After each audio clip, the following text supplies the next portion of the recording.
Hi everyone, my name is Vidya Math and I'm an author and a poet.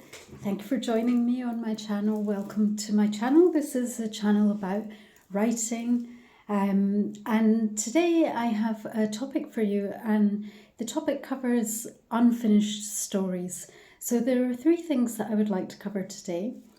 The first thing is ideas. So these are ideas for writing. The second thing is unfinished stories, and the third thing is are the emotions that relate to these topics. So firstly, I'm going to start with ideas. When we decide that we're going to write a book or a story, then it starts with an idea, and that is true of whether it's a fiction book or a non-fiction book or any other kind of story. So what's important to do with ideas is to log them, write them somewhere, and make sure that you keep a record of it. So have a nice filing system. So you might be someone who has a lot of ideas, in which case you need to be able to revisit those ideas and be able to pick them up. And that would be very difficult to do if, for example, you've written an idea and you've left it in a part of your house, you've written another idea on your phone and it's sitting in an email or in a notepad. So think about a filing system for your ideas. So I have a filing system, and I'll tell you what my filing system is, and if it's useful, you can use something similar. So I have an email folder, and in that folder I log any ideas that I have. And I also have other folders which relate to each piece of work that I either have written or will write. And in each of those folders, I will file ideas that are specific to each piece of work. So, for example, I'm planning to write a few books, and this is true. I'm planning to write a few more books, or several more books.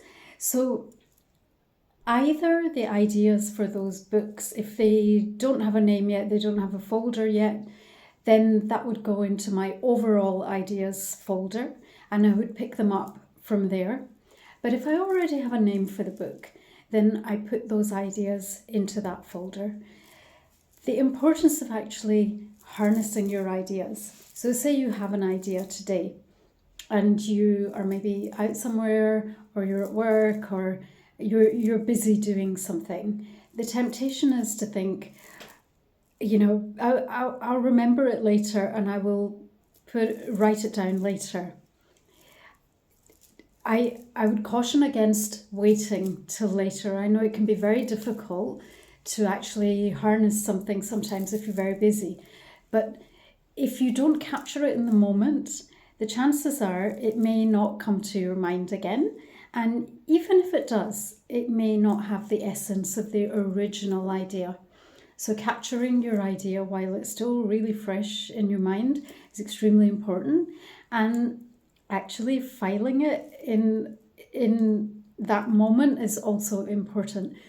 You can, if I were to have an idea just now and I have a notepad in my kitchen, I can write it down there and put it somewhere where I'll look, as long as I file it later. But I wouldn't leave it very long to do that. So keeping your ideas is extremely important, because you never know when you're going to need them. You never know when you're going to revisit them. You never know when they're going to come in handy. You never know when they're going to turn into a story or a book. So keep all of your ideas and file them in a way that you can locate them.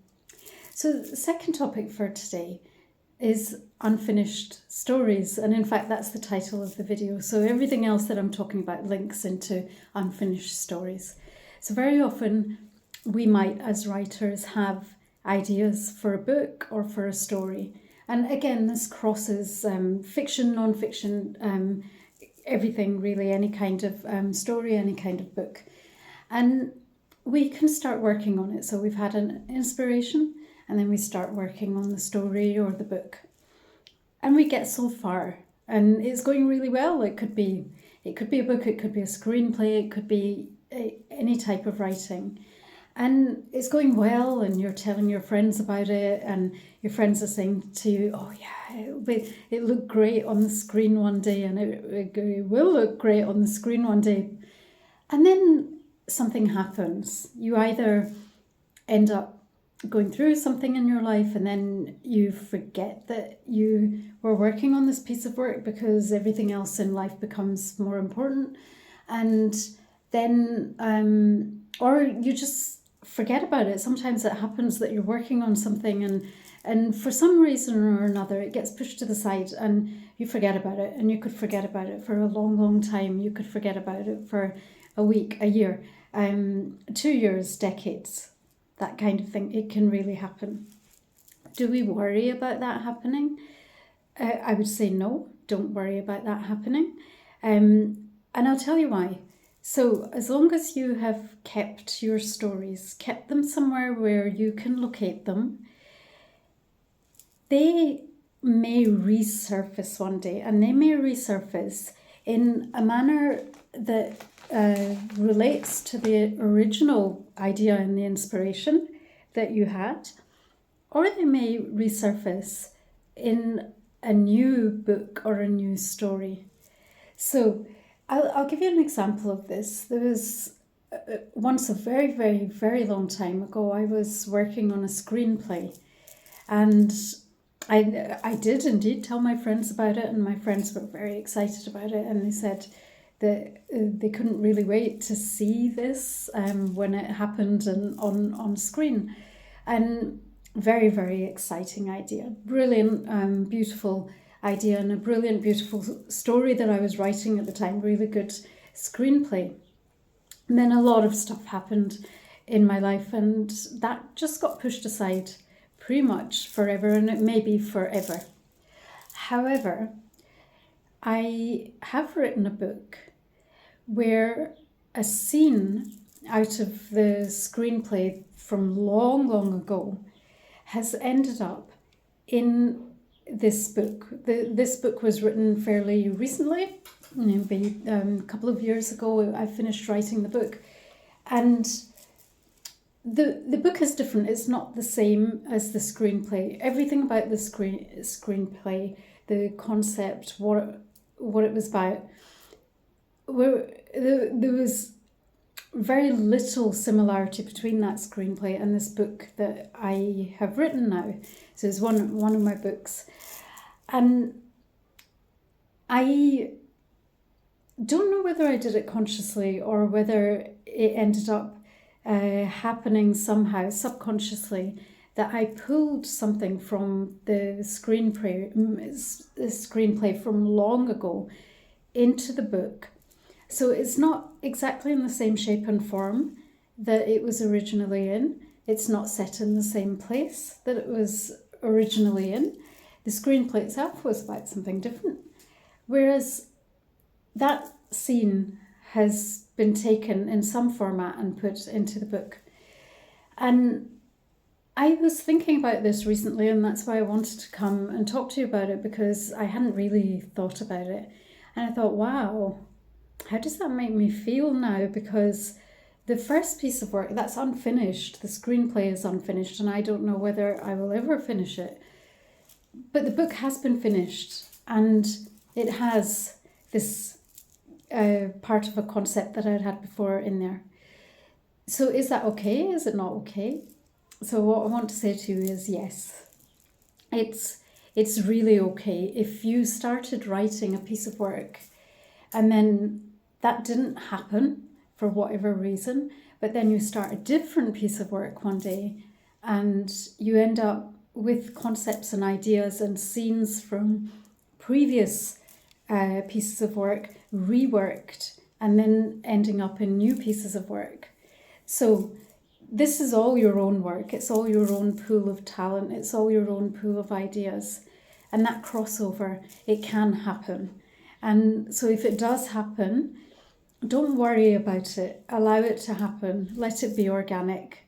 So we don't want to force it to happen. So we don't want to think, oh, I have an unfinished work somewhere. I'm probably not going to finish it. I don't know if I'll finish it. Let me borrow some stuff from it. we don't need to actively do that. But if it happens naturally, then go with it and let it play itself out. So with that, then this is the third part of today's video. With that, there comes an emotional, possibly a burden or an emotional effect that these things can have on you, because every piece of writing that you have and all your ideas that you have, they come from within you. And so when it's like, imagine you have 4 or 5 different pets. So you have I'm going to take swans as the example here, because I have a lot of swan friends here, and they all have different characters, and when you interact with them, it's different. The way that they interact with you, the way that you interact with them is different. So can you carry it over? And what happens if you take your interaction with one pet, one swan, say for example, and then use that same interaction with another swan? So what does happen sometimes when, I have affection for all the swans, but you might have one that interacts with you a little bit more. And we do have a swan like this here. And so that swan has really taught me how to interact with her. Other swans will come up, and naturally my interaction style, it will then transfer to the other swans. And the first swan that taught me all of this gets quite annoyed about it and gets quite jealous about it. And quite rightly, it's kind of like, hang on a minute, I taught you this. Like, I don't really want my friend there stealing the limelight, and I don't really want my friend there interacting with you like that, because you're my person, you're my human. So if we think about our ideas like that, so we have our first idea, we have our first story that we were writing that got abandoned. Then we have another one come in, and it takes from the first one. It has an emotional impact on us, because you feel something. The first thing was very precious to you, and you're already possibly in a level of mourning because that didn't come to fruition. And then a new pet or a new thing in your life, like a new story, has borrowed from your original one. So you feel bad for the first one. And these are real things, like these are real emotions that we go through. Feel bad for the characters in the first story, for example, because somebody else stole their storyline and they haven't had a chance to show their story. They wanted to tell their story. You wanted to tell their story. I want to tell the story of the screenplay. So it can take an emotional toll, and we have to be careful of that, and we have to be aware of it, and we have to think, how do we cope with that? So this is what I'm going to say to you about how to cope with this kind of thing. That we don't actually know what's to come. So we might think that we've used an idea that belonged somewhere else.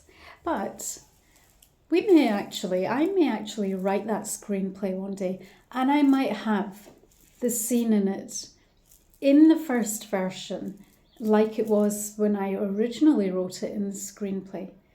And that might well happen. And if somebody reads my work, if they read the book where it's borrowed a bit of a scene, the screenplay still stands and it still has its own potential. And even if you do borrow little things here and there, they're not going to be exactly the same. And this is something I was thinking about, that even if somebody was to read the book and the screenplay, they probably might not even notice that something came from another piece of work that I've written, because at the end of it, we have, in the new book, different characters, different scenario. And the other thing that's quite nice about it is if people are reading your work, if people are watching your work, if it's made into a screenplay or something, they are doing that because they like your work. So if there's more of the same sort of thing, that's really not a problem. In fact, it's probably what your fans are coming back for. So that's how we can emotionally handle it and say, yeah, maybe sometimes there's going to be a bit of crossover because of many reasons. Maybe one book happened to have itself written and something else didn't have itself written at that time. That's okay, because it may well be tomorrow that I start working on that screenplay again. So today we talked about ideas, unfinished works, and also emotional impacts on us. So I hope it's been really helpful. I am always extremely happy to come and see you, and I hope that you have lovely things going on. And please do leave me comments, and I'm going to wish you a wonderful day and see you again soon. Take care.